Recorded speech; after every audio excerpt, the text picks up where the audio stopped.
It's July! Obviously, you know it's July, so why am I telling you that? It's because there are less than 6 months left until 2015 and I still haven't read any of the books on my books I must read this year list. If you've seen that video, you'll know the whole story behind my shame. The books on the list are all ones that I've chosen because they have been sitting on my TBR for a really long time, and I think I should finally get around to reading them this year. Haven't done it. I hopefully should get around to reading them soon, but I'm trying to read some books by authors who are going to be at Yalk and the Yalk Fringe before this weekend. I couldn't participate in the Yalk Readathon last week because I was too busy, so hopefully after that I will get around to reading some. I think I might need to watch that video again, both to try to shame myself into reading, and also to have a think about which of those books I can push up to the top of my reading priority list. But other than that, I've done quite well this year. I've read 17 books, which is as many as I read in the whole of last year. I didn't think that I would have read that many by this time, but a few things happened so far this year which I didn't anticipate, and they've really helped. The first of those is I didn't anticipate how effective it would be for me to declare that I was not going to do any reading challenges and that I was just going to do what Faye called in her last video, mood reading. Oh, the freedom. I used to sign up to so many challenges, and it's only now that I'm not doing it that I've really been able to appreciate how much energy trying to meet all my reading challenges goals took up. I was kind of aware of it when I decided that I wasn't going to do any this year, but I've done so much more reading not having those restrictions on me. The second thing that's really helped me to read more this year is being in a book club. Now you'd think that maybe being in a book club wouldn't help because it's a bit like reading challenges. I have targets that I have to meet and deadlines for reading the book, but it's actually been brilliant because I'm meeting up with people in real life to discuss a book. It just doesn't compare to reading challenges. I loved doing reading challenges when I did them properly, and I had a lot of fun doing them, but it's just not as good as having a book club in real life. You know, we get to sit down and discuss the books in detail, talk about what we liked and didn't like about books. We all read the same books every month that we've chosen in advance, and it's just so brilliant. And I always want to read the books before the meeting, you know, so that I can get the most out of it. And so it's an absolutely massive incentive for me to read those books. And then when I'm not reading my book club books, I have to hurry to read my own books before I have to read more book club books again. So that really helps as well.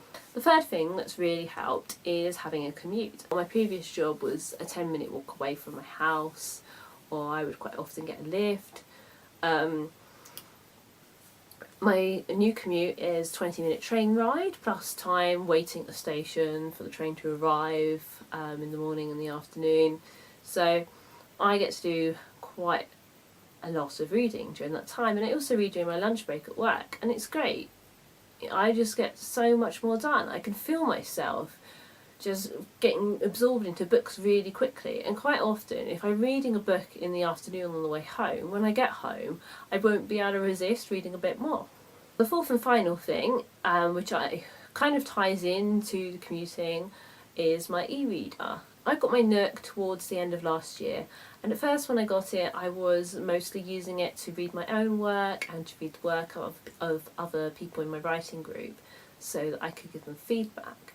But this year I've started using it properly to read books from NetGalley and to read library books, and it's just fantastic because I can take books everywhere. I don't really use bags that aren't big enough to hold an e-reader. I'm really cold, so I always have to have spare layers, and I always have to take my glasses with me in case my contact lenses fall out because I'm paranoid about that. It has happened a few times. So I can always take it with me. Even if I've got a print book with me, I quite often bring my e-reader along just in case. In the past there were quite a few occasions on which I'd be on the train and I get to the end of my book and then I just have to play games on my phone or something for another half hour before I got home.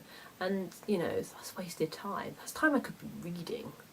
And now I don't need to worry about that. I finish a book on my e-reader, open up the next one straight away, on we go.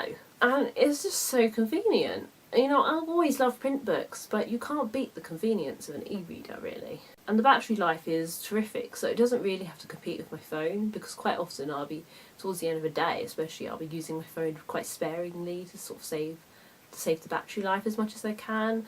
But e-reader, you know, iNook is estimated to be able to hold a month's charge. So let me know in the comments how your reading year's going. Have you met any of your goals yet? Do you think you're on target? Have you read more or less than you thought you would? Has your life interfered in your reading habits? I do love getting comments, so please, if you don't want to sign into YouTube or Google Plus or whatever it is these days, tweet me at bookishbrits or send us an email, bookishbrits@gmail.com. I do try to reply to comments as quickly as I can, but I just think we could get a really good discussion here. Don't forget to like this video and subscribe to Bookish Brits if you haven't already. We've also got accounts on Twitter, Tumblr, Instagram, Pinterest and Facebook, and of course Google+. Hopefully I'll see some of you at Yalk this weekend. I'll be the one in purple, possibly with a hat.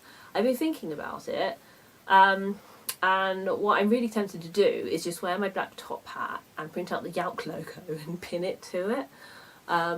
But I'm not sure it would go with my outfit, and also people might think I actually like work for Yalk or something, and that could be potentially problematic. But yeah, come over, say hi if you recognise me from this video, who knows. And I'm really friendly and nice, I promise. And hopefully we should have some Bookish Brits business cards to give out. Not that you need them, as you found us already. If you won't be at Yalk, hopefully you'll see me back here on the Bookish Brits channel in 2 weeks. Bye!